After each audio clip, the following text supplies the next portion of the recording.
BJP का नया चुनावी फॉर्मूला है बटोगे तो कटोगे। ये फॉर्मूला योगी आदित्यनाथ ने दिया था। प्रधानमंत्री नरेंद्र मोदी ने इसमें थोड़ा सुधार किया। मोदी ने कहा कि बटोगे तो विरोधी महफिल सजा लेंगे। इसी फॉर्मूले पर चलकर बीजेपी के लिए हिंदुत्व की डबल हैट्रिक हुई है।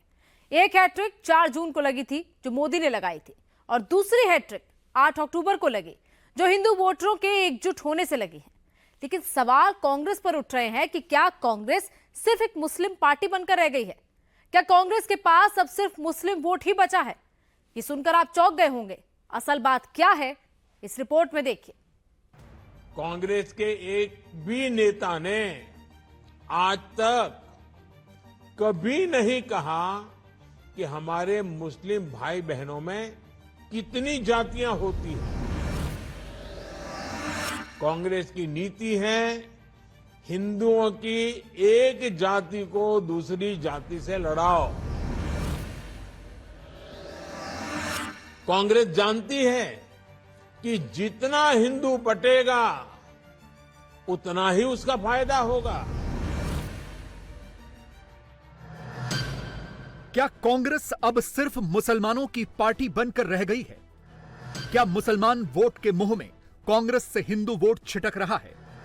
क्या राहुल गांधी को हिंदुओं को जातियों में तोड़ना भारी पड़ रहा है? क्या राहुल गांधी के जाति वाले कार्ड की वैलिडिटी सिर्फ 4 महीने की थी? क्या राहुल गांधी के लिए सिर्फ अब मुस्लिम वोट ही वफादार रह गए हैं? अब यह साफ हो रहा है कि हरियाणा में कांग्रेस क्यों हारी।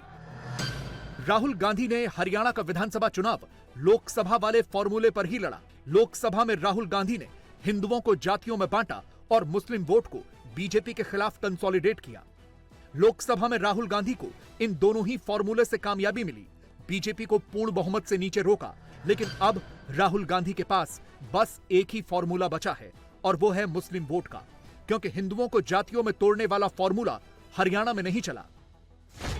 कांग्रेस ने बार बार यह सिद्ध किया है कि वो एक गैर जिम्मेदार दल बन गया है।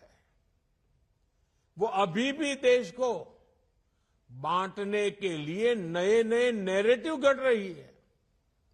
कांग्रेस समाज को बांटने का फॉर्मूला लाती रहती है। कांग्रेस देश के मतदाताओं को गुमराह करने से बाज नहीं आ रही। कांग्रेस का फॉर्मूला साफ है कि मुसलमानों को डराते रहो, उनको भय दिखाओ, उनको वोट बैंक के कन्वर्ट करो और वोट बैंक को मजबूत करो। कांग्रेस के एक भी नेता ने आज तक कभी नहीं कहा कि हमारे मुस्लिम भाई बहनों में कितनी जातियां होती हैं। मुस्लिम जातियों की बात आते ही कांग्रेस के नेता पर मुंह पर ताला लगाकर बैठ जाते हैं। लेकिन जब भी हिंदू समाज की बात आती है तो कांग्रेस उनकी चर्चा जाति से ही शुरू करती है।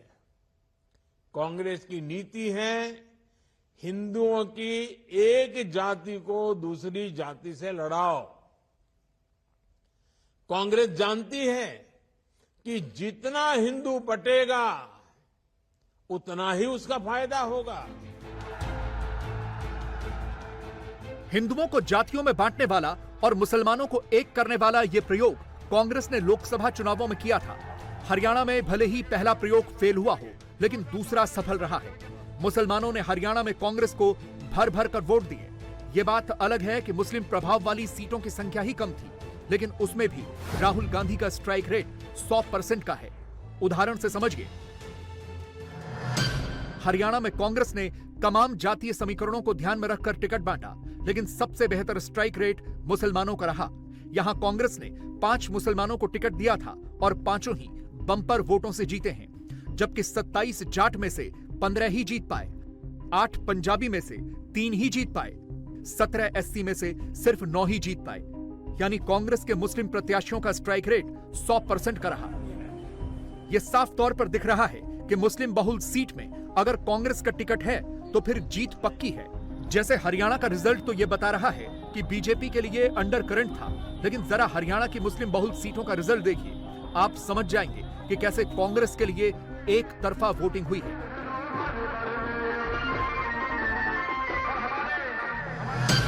सबसे पहले बात फिरोजपुर झिरका की, जहां कांग्रेस के कैंडिडेट के नाम सबसे बड़ी जीत का रिकॉर्ड दर्ज हुआ है। नूंह जिले की इस सीट में मुसलमानों के 80% वोट हैं। यहां कांग्रेस के मामन खान 98,441 वोट से जीते हैं। उन्हें 1,30,497 वोट पड़े। जबकि बीजेपी ने भी यहां से मुस्लिम कैंडिडेट उतारा था, नसीम अहमद, लेकिन बीजेपी के मुस्लिम कैंडिडेट को सिर्फ 32,056 वोट मिले। यानी मुसलमानों ने कांग्रेस के लिए एक तरफा वोट किया। अब दूसरा उदाहरण नूंह सीट का ही है। यहां इस सीट पर मुसलमानों के वोट 73% थे। यहां से भी कांग्रेस के प्रत्याशी आफ्ताब अहमद जीते हैं, जिन्हें 91,833 वोट पड़े। दूसरे नंबर पर INLD के उम्मीदवार थे ताहिर हुसैन, जिन्हें 44,870 वोट मिले। जबकि बीजेपी के कैंडिडेट संजय सिंह यहां तीसरे नंबर पर रहे, उन्हें सिर्फ 15,902 वोट मिले। तीसरा उदाहरण है पुन्हाना सीट का। यहां इस सीट पर मुसलमानों के 75% वोट हैं। जहां कांग्रेस के उम्मीदवार मोहम्मद इलियास जीते हैं, वो भी बम्पर वोट से। इलियास को 85,300 वोट मिले। दूसरे नंबर पर यहां एक निर्दलीय उम्मीदवार रईश खान रहे, जिन्हें 53,384 वोट मिले। बीजेपी ने यहां भी मुस्लिम कैंडिडेट उतारा था, मोहम्मद एजाज खान, लेकिन बीजेपी के मुस्लिम कैंडिडेट को सिर्फ 5,072 वोट ही मिल पाए, वो भी शायद कुछ हिंदुओं के ही रहे होंगे। एक और मुस्लिम बहुल सीट देखिए, जहां से कांग्रेस जीती है। हरियाणा की हथीन सीट पर 50% मुस्लिम वोट हैं। यहां से कांग्रेस के मोहम्मद इजराइल जीते हैं, जिन्हें 79,907 वोट मिले। दूसरे नंबर पर बीजेपी के मनोज कुमार रहे, जिन्हें 47,511 वोट मिले। कांग्रेस किसी भी तरीके से हिंदू समाज में आग लगाए रखना चाहती है, ताकि वो उस पर राजनीतिक रोटियां सेकती रहें। भारत में जहां भी चुनाव होते हैं, वहां कांग्रेस यही फॉर्मूला लागू करती है। अपना वोट बैंक पक्का करने के लिए कांग्रेस समाज में जहर घोलने के हर हथकंडे अपना रही है। कांग्रेस पूरी तरह से सांप्रदायिक और जातिवाद का चुनाव लड़ती रहती है। हिंदू समाज को तोड़कर उसे अपनी जीत का फॉर्मूला बनाना, यही कांग्रेस की राजनीति का आधार है। कांग्रेस भारत के सर्वजन हिताय, सर्वजन सुखाय की भावना का दमन कर रही है, सनातन परंपरा का दमन कर रही है।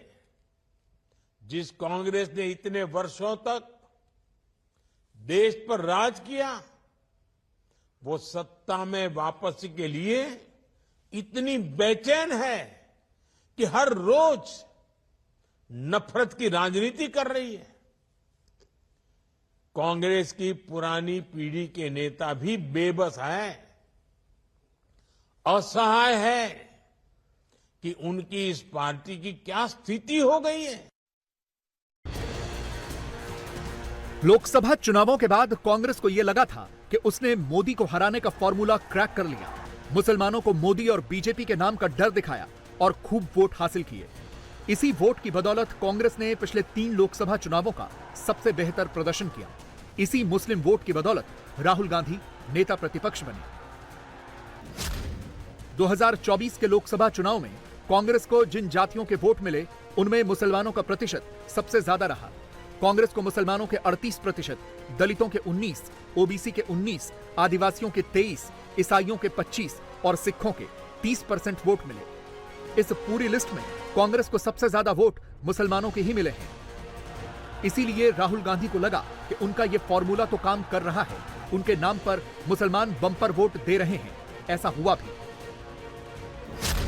मध्य प्रदेश में 86%, राजस्थान में 68%, गुजरात में 59%, कर्नाटक में 92%, यूपी में 92% और बिहार में 87% मुसलमानों ने कांग्रेस या उसके गठबंधन को वोट दिया। लेकिन यह फॉर्मूला हरियाणा में नहीं चला। क्योंकि वहां पहले तो मुस्लिम वोट बहुत कम है, दूसरा हिंदू वोट भी जातियों में ज्यादा नहीं बटा। अब कांग्रेस की इस हालत पर मुस्लिम वोट की ठेकेदारी करने वाले ओवैसी भाईजान भी खिल्ली उड़ा रहे हैं। ये हमको जो गाली देते थे लोग कि आपके खड़े रहने से सब बीजेपी का फायदा हो रहा है, मैं फिर से कह रहा हूं, हम तो थे ही नहीं वहां पर, तो कैसे जीत गई बीजेपी? क्या क्या अनाप शनाप बोलते थे हमारे बारे में, ये टीम वो टीम। अब जब वहां पर बीजेपी जीत गई, जिम्मेदार कौन है इसका? और दूसरी अहम बात यह है कि 10 साल की एंटी इनकम्बेंसी का फायदा कांग्रेस पार्टी को उठाना चाहिए था, मगर लगता यह है कि उनके इंटरनल डिफरेंसेस की वजह से उसका फायदा बीजेपी को हो गया। और तीसरी बात यह है कि बीजेपी को अगर आप जरा सा भी मौका देंगे इलेक्टोरल बैटल में, तो बीजेपी उसका फायदा उठा लेती है। और आखिरी बात यह है कि 2024 के चुनाव के बाद भी, और पार्लियामेंट में मैंने कहा था कि जो लोग इसको कह रहे हैं कि ये बड़ी नफरत पे कामयाबी हो गई, मैं उस वक्त भी कहा था कि वो बात नहीं है। तो बीजेपी की ये कामयाबी को अब जो हो रही है अभी, इसके जिम्मेदार कौन है? मोदी लगातार इतिहास रचते जा रहे हैं और विरोधी जब उनकी बम्पर जीत का विश्लेषण करते हैं तो यही पाते हैं कि वो किसी भी चुनाव में हिंदुओं को एकजुट करने के फॉर्मूले पर चलते हैं। इसीलिए बीजेपी ने हरियाणा में योगी की रैली करवाई, जिन्होंने वहां बंटोगे तो कटोगे वाला नारा दिया, जो बहुत हिट रहा। यूपी के मुख्यमंत्री योगी आदित्यनाथ ने हरियाणा में कुल 14 सीटों पर प्रचार किया, जिनमें से बीजेपी को 9 पर जीत मिली। योगी ने हरियाणा में फॉर्मूला दिया था, बंटोगे तो कटोगे। मोदी ने आज कहा कि जितना हिंदू बंटेगा उतना ही कांग्रेस का फायदा होगा। अब आगे के चुनावों में भी बीजेपी का यही फॉर्मूला है। इसीलिए 3 दिन पहले महाराष्ट्र के ठाणे में भी मोदी ने कहा था कि बंटोगे तो विरोधियों की महफिल सजेगी। कांग्रेस को अब अर्बन नक्सल का गैंग चला रहा है। कांग्रेस और उसके साथियों का एक ही मिशन है, समाज को बांटो, लोगों को बांटो और सत्ता पर कब्जा करो। इसलिए हमें अतीत से सबक लेना है। हमें हमारी एकता को ही देश की ढाल बनाना है। हमें याद रखना है, अगर हम बटेंगे तो बांटने वाले महफिल सजाएंगे। हमें कांग्रेस और महाअघाड़ी वालों के मंसूबों को कामयाब नहीं होने देना है। मोदी जानते हैं कि महाराष्ट्र के चुनावों में भी यही प्रयोग होगा। विपक्ष चुनाव को जातियों पर लेकर जाएगा और मोदी चाहेंगे कि हिंदू एकजुट रहें। विपक्ष पूरी कोशिश करेगा कि मुसलमानों को बीजेपी के खिलाफ एकजुट किया जाए, और इसकी शुरुआत भी हो चुकी है। महाराष्ट्र में प्रकाश अंबेडकर की पार्टी ने अपने 10 उम्मीदवारों की घोषणा की है और ये सारे मुसलमान हैं। पार्टी का नाम है वंचित बहुजन अघाड़ी। प्रकाश अंबेडकर को लग रहा है कि वो मुस्लिम और दलित वोटों के बहाने महाराष्ट्र में कुछ हासिल कर लें। महाराष्ट्र में मुस्लिम वोट 13% के करीब हैं, लेकिन ये राज्य की 40 सीटों पर बहुत असरदार हैं। अभी तो इसी मुस्लिम वोट के लिए राहुल गांधी भी आएंगे। वो महाराष्ट्र में भी जातीय जनगणना का मुद्दा उठाएंगे। लोकसभा में उन्हें महाराष्ट्र में इसका जबरदस्त फायदा हुआ है। उनकी पूरी कोशिश होगी कि विधानसभा में भी इसका फायदा उठाया जाए। मोदी चाहते हैं कि ऐसा फिर न हो, और इसके लिए जरूरी है कि बीजेपी हिंदुओं को जातियों में न बंटने दे। बीजेपी ने हरियाणा से इसकी शुरुआत की है।